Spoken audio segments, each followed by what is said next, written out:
Hello and welcome to EDH Rec's Upping the Average, where we take a commander's average decklist as compiled by the data on EDH Rec and make some quick swaps to it to help take it from a good start to a great one. This week we're talking about a commander that we simply could not avoid. Zhulodok Void Gorger helms the first ever colorless pre-constructed deck, and it has quite the spicy ability, granting the big colorless spells we cast from our hand 2 instances of Cascade. The precon wasn't built as an explicitly Eldrazi deck, but when perusing Zhulodok's data, it's clear that Eldrazi is what players crave with this commander. The only thing that makes those titanic beings better is when they come with tons of free stuff. Let's get upgrading. We'll grab Zhulodok's average deck list from the average deck feature on EDH Rec and import that to the Architect deck building website. As always in this series, any swaps we make must either remain cost neutral or else help lower the overall cost of the list. This is one heck of a starting deck list. To quote one of my podcast co-hosts, it's full of haymakers, life takers, and backbreakers. It looks just really very exciting. However, it also looks quite expensive too. That average deck cost is much more sizable than we usually see from average deck lists in the Upping the Average series. Don't worry though, that just means that we're going to have 2 deck lists for this video. One for the standard swap outs, and we'll do a budget version of this deck list as well, to make sure that our titanic monstrosities are both lavish and well-rounded budget players. Real quick, let's acquaint ourselves with the core cards of this deck. Obviously, in this version of the deck, the Eldrazi Titans really take the cake, particularly Kozilek's redraw ability. The Ugins and All Is Dust being one-sided removal are also just splendid, and how could we ignore the fabulousness of Commander's Plate giving something protection from all colors? Then, frankly, Mystic Forge is such a potent draw engine that it hurts my brain. And, of course, we have to discuss Forsaken Monument, which turns out to possess a combo in the average list. It increases our colorless mana production, which means it creates infinite mana with Basalt Monolith, allowing us to cast rather a lot of things, especially if we've got that Mystic Forge in play. This isn't an explicitly combo deck or anything, but that is worth noting for sure. And a bunch of other huge spells round out the list to make sure that everything we play has a huge impact on the board. So this deck is pretty straightforward, but how can we make some upgrades? I don't have a lot of changes to make. If you have the money for it, this version of the deck is excellent. But don't be too dazzled by all of the great big stuff. We need to make sure that the tiny stuff is all in order as well. And as it turns out, the biggest changes that we'll make are to the smallest cards in the deck. This starting deck list is seriously legit. Colorless players have a limited number of options in EDH, but the options that they're using come together to do quite a lot of smashing. The main thing for me to start with, though, are the lands, particularly the wastes. I don't mind the land count here since this deck has an obnoxiously high number of mana acceleration sources, but I do mind that we play 11 wastes. These aren't necessary. The only cards in the entire deck that care about basic lands are Solemn and Burnished Heart. We're not playing anything that doubles up our basics or anything that counts the number of wastes we have, so really these are kind of dead slots. I think we can replace a lot of them with utility lands instead. I'm swiping 7 wastes out of the deck, leaving just a few in the deck for our minor number of land fetchers or a rogue path to exile to still fetch from the list, but I'm exchanging most of these for budget utility land options. For example, Grotto and Grey Havens can join the Zhalfirin Void already in the list to scry upon entry, which really helps with our Cascade. Mirror Pool will come in tapped, which is admittedly a little annoying, but potentially being able to copy our stuff is too cool to miss out on. Speaking of copies, the Mycosynth Gardens can join it to potentially copy one of our artifacts. Mage Ring Network can take spare mana and load it up for a huge future turn. Ghost Quarter can pick off pesky utility lands. And lastly, Seagate Wreckage could help us draw out of a potential bind. There are better and more expensive utility lands you could play out there, but remember, we have a budget to adhere to, so we'll get to those in the honorable mention section a little bit later on. But for now, just play utility lands instead of wastes cards. Wastes are a bit of a waste, and these have small abilities that could potentially help us clinch a win. And remember, don't play Myriad Landscape in this deck. Wastes don't have a basic land type, so you can't fetch 2 wastes with Myriad Landscape because they wouldn't share a land type. So don't do that. 20% of you out there are playing this card in colorless decks, but I'm telling you, you gotta stop. It doesn't work the way we want it to. After that, I only have 2 cuts to make in the main deck, and the first one is a little sad, but I don't know, Matter Reshaper just doesn't feel all that useful to me. It dies to draw a card and maybe put like a land into play or something? Yeah, I'm just not crazy about it. Sorry, little guy. And my one other cut is on a very big card, one that I admit I was on the fence on for a bit, but... Well, Chromatic Orrery, let's talk. You're 7 mana, so you hit the Cascade threshold, and you know what? That mana production is very big. I just don't care for mana accelerants to be this much mana, you know? And that last ability is completely useless in this deck. I just don't think this card is worth its hefty price tag, so personally, I wouldn't go out of my way to spend extra money on this one.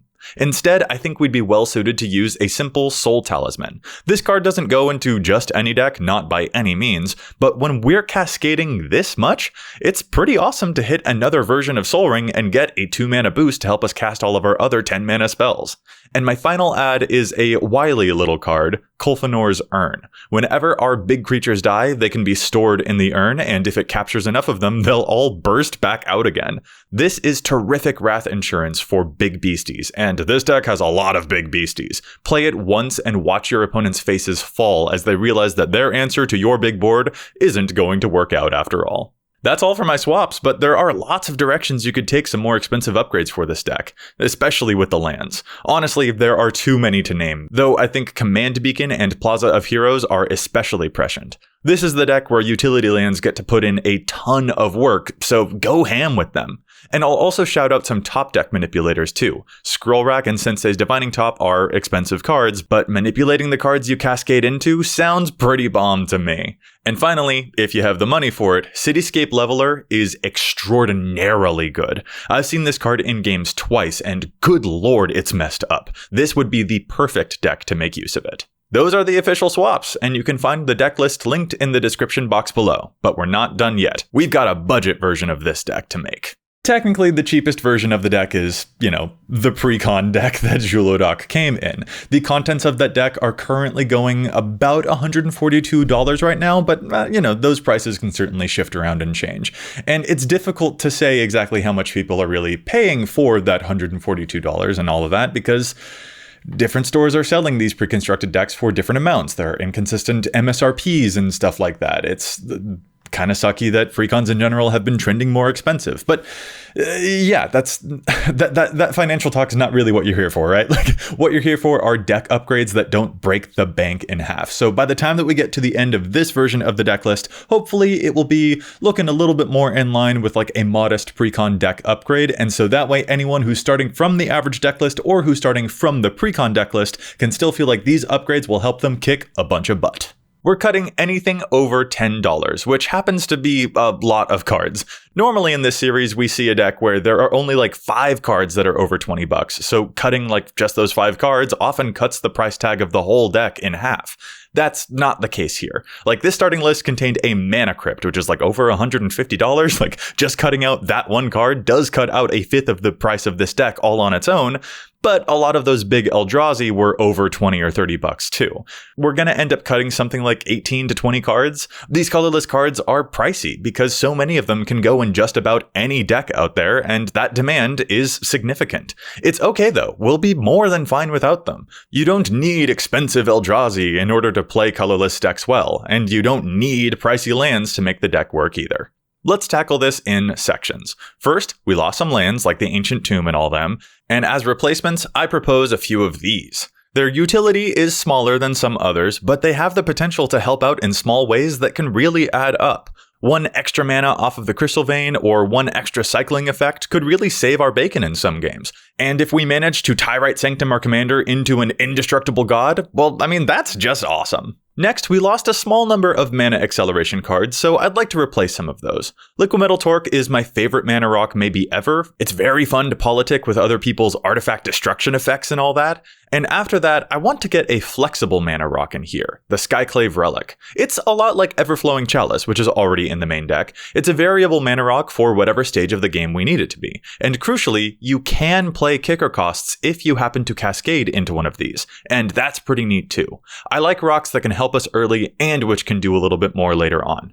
And you know what? Speaking of late game utility, as long as I'm here, I'll also add in the utility card Sculpting Steel. This enters as a copy of any artifact on the battlefield. Sometimes that means that we're copying our own Mystic Forges or whatever, but sometimes we just need one more mana rock, and this can help out a lot in that regard. Copying other people's Soul Rings, or our Dreamstone Hedrons, or Lightning Greaves, and stuff like that. This is a very flexible card in a deck that just happens to have this much metal floating around. We also lost some card advantage effects, which are pretty hard to replace, but we'll do our best. Mind's Eye isn't my favorite card, but I think our options are limited, and you know what? We cascade into a lot of mana rocks in this deck, so having that mana open is a lot more feasible here than it would be elsewhere.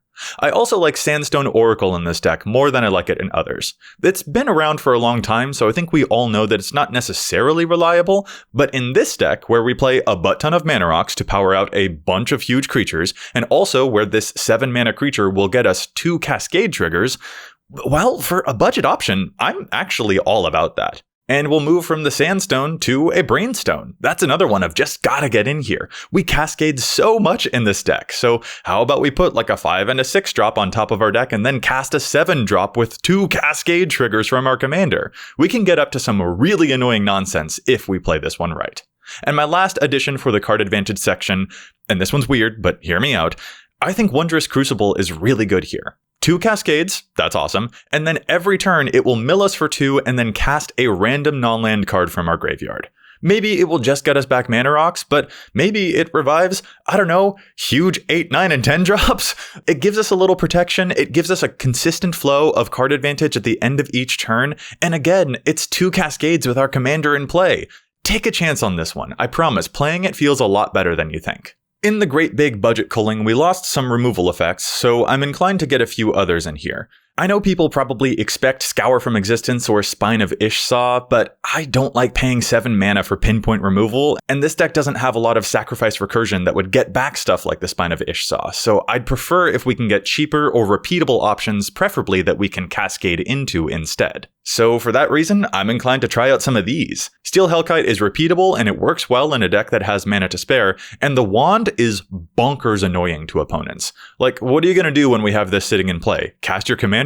Because good luck, on our turn we can just destroy it. In fact, I'm adding Erratic Portal for the same reasons. 1 mana can make all the difference between something being a problem and something just not being there anymore. And the portal is especially helpful if we end up dead on cards in hand and want to bounce our own huge creature to hand to then recast it and recascade. That's really good versatility. And finally, in the vein of 1 mana activations that pester our opponents, I also want to add in a Bloodthirsty Blade. It's not removal in the traditional sense, but it just straight up says, I don't care about this creature, that one's your problem, to the rest of the table for the rest of the game. As colorless options go to keep creatures off of your back, I think these cards are solid, and most importantly, they're not a billion mana. And finally, we have our last category, which I just called RAR. We no longer have the big titans, but we can still play budget beefsters, such as Triplicate Titan. This card's a total menace. It's huge, it has 3 abilities, and if it dies, it spits out 3 dudes. This is excellent.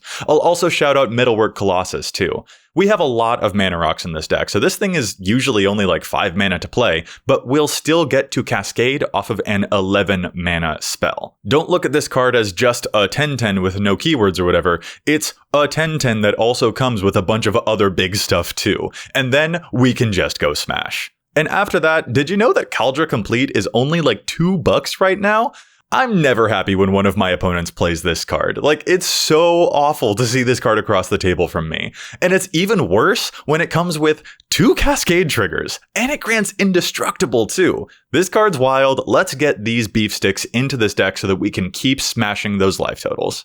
And that will do it. A much cheaper version of the colorless deck. I hope that Zhulodok is very pleased with all of the void that it gets to gorge upon. You can find both decklist links down in the description box below, with all the cuts in the maybe board.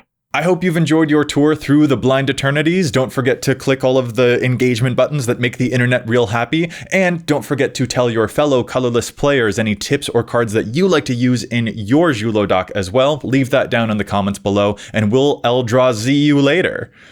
That joke is terrible, but whatever. I'm keeping it. Thanks for watching.